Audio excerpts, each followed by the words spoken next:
कुल 500 महत्वपूर्ण वस्तुनिष्ठ प्रश्न के लिए भौतिकी विषय का यह दूसरा वीडियो है। पहले वीडियो में 1 से लेकर 35 महत्वपूर्ण प्रश्न को देखा गया था। इस भाग 2 के वीडियो में भी हम लोग बहुत ही महत्वपूर्ण क्वेश्चन को देखेंगे। पहला प्रश्न इस प्रकार है, दिए गए चित्र में ए और बी के बीच तुल्य धारिता होगी। इसका सही उत्तर है बी, 18 माइक्रोफेराड। अगला प्रश्न है, पी आघूर्ण वाला एक विद्युत द्विध्रुव ई तीव्रता वाले विद्युतीय क्षेत्र में रखा जाए तो उस पर लगने वाला टॉर्क होगा। इसका उत्तर ए है, पी क्रॉस ई। इलेक्ट्रॉन वोल्ट द्वारा मापा जाता है। इसका सही उत्तर बी है, विभवांतर। अर्धचालक में विद्युत चालकता के लिए उत्तरदायी है इलेक्ट्रॉन तथा होल दोनों।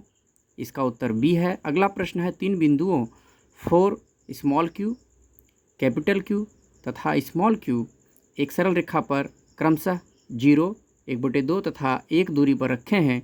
यदि आवेश Q पर परिणामी बल 0 हो तो कैपिटल Q का मान होगा। इसका उत्तर सही ए होगा, -Q। एक समान विद्युत क्षेत्र में द्विध्रुव पर आरोपित बल युग्म आघूर्ण अधिकतम है, जबकि द्विध्रुव की अक्ष तथा क्षेत्र की दिशा के बीच का कोण है। इसका सही उत्तर बी होगा, 90 डिग्री। किसी आवेशित समतल चादर के नज़दीक विद्युत तीव्रता E का मान होता है। इसका सही उत्तर बी है, σ/2 ε0। एक विद्युत द्विध्रुव एक पृष्ठ से घिरा हुआ है, पृष्ठ पर कुल फ्लक्स होगा। इसका सही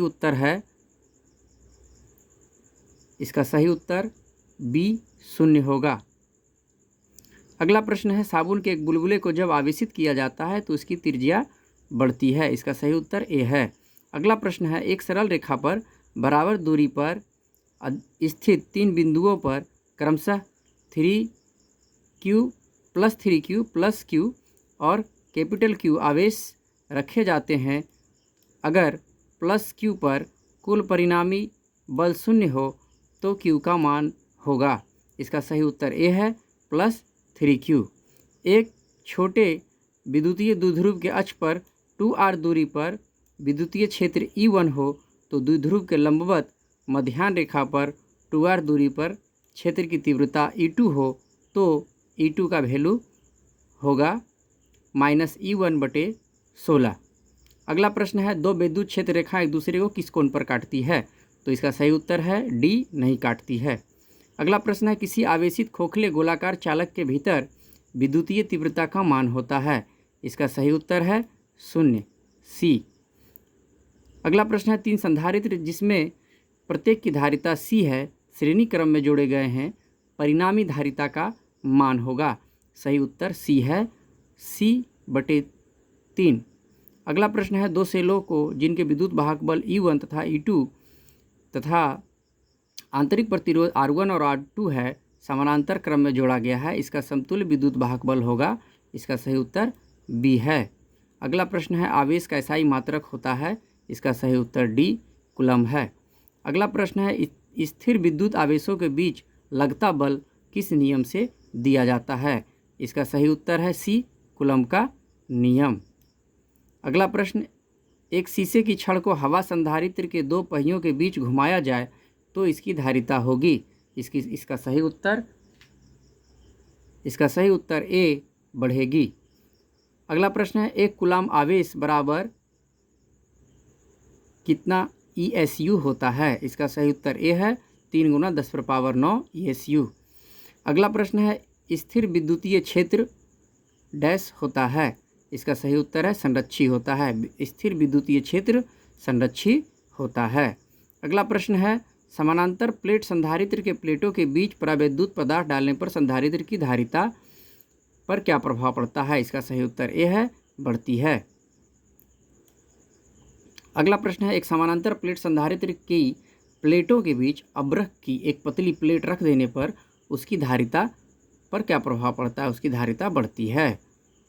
उसका सही उत्तर ए है। अगला प्रश्न, एक समानांतर प्लेट संधारित्र में परावैद्युतांक क्षय वाला परावैद्युत भरना है। प्लेटों के बीच की दूरी कितनी गुनी कर देने पर धारिता पूर्ववत बनी रहेगी। इसका सही उत्तर ए है 6 गुनी। अगला प्रश्न है, एक गोलीय चालक को आविष्ट किया जाता है, इसके केंद्र पर वैद्युत क्षेत्र की तीव्रता होगी। इसका सही उत्तर बी है 0। अगला प्रश्न है, समानांतर प्लेट संधारित्र के प्लेटों के बीच परावैद्युत पदार्थ डालने पर संधारित्र की धारिता क्या होती है? बढ़ती है। संधारित्र की धारिता बढ़ जाती है। इसका सही उत्तर ए है। अगला प्रश्न, विद्युत क्षेत्र में किसी द्विध्रुव को घुमाने में किया गया कार्य होता है। इसका सही उत्तर ए है, W बराबर me इंटू 1 - cos थीटा। अगला प्रश्न है, 5 माइक्रोफेराड धारिता वाले संधारित्र की 20 किलो वोल्ट तक आवेशित करने में आवश्यक ऊर्जा का मान है। इसका सही उत्तर ए है 1 किलो जूल। अगला प्रश्न, किसी संधारित्र की धारिता व्युत्क्रमानुपाती होती है। इसका सही उत्तर बी है, प्लेटों के बीच माध्यम की परावैद्युतता। अगला प्रश्न है, समानांतर प्लेट संधारित्र के प्लेट के बीच आकर्षण बल होता है। इसका सही उत्तर बी है, Q/ε0 AK। अगला प्रश्न है, 64 समरूप बूंदें जिसमें प्रत्येक की धारिता 5 माइक्रोफेराड है, मिलकर एक बड़ा बूंद बनाते हैं, बड़े बूंद की धारिता क्या होगी? इसका सही उत्तर सी है, 20 माइक्रोफेराड। अगला प्रश्न है, अंतिम प्रश्न, यदि गोले पर आवेश 10 माइक्रोकूलम्ब हो तो उसकी सतह पर विद्युतीय फ्लक्स क्या होगा? इसका सही उत्तर ए है 36 पाई गुना 10⁴ न्यूटन मीटर स्क्वायर पर कूलम्ब। इस प्रकार पार्ट 2 वीडियो समाप्त होता है। फिर अगले वीडियो में बहुत ही महत्वपूर्ण प्रश्न के साथ मिलते हैं।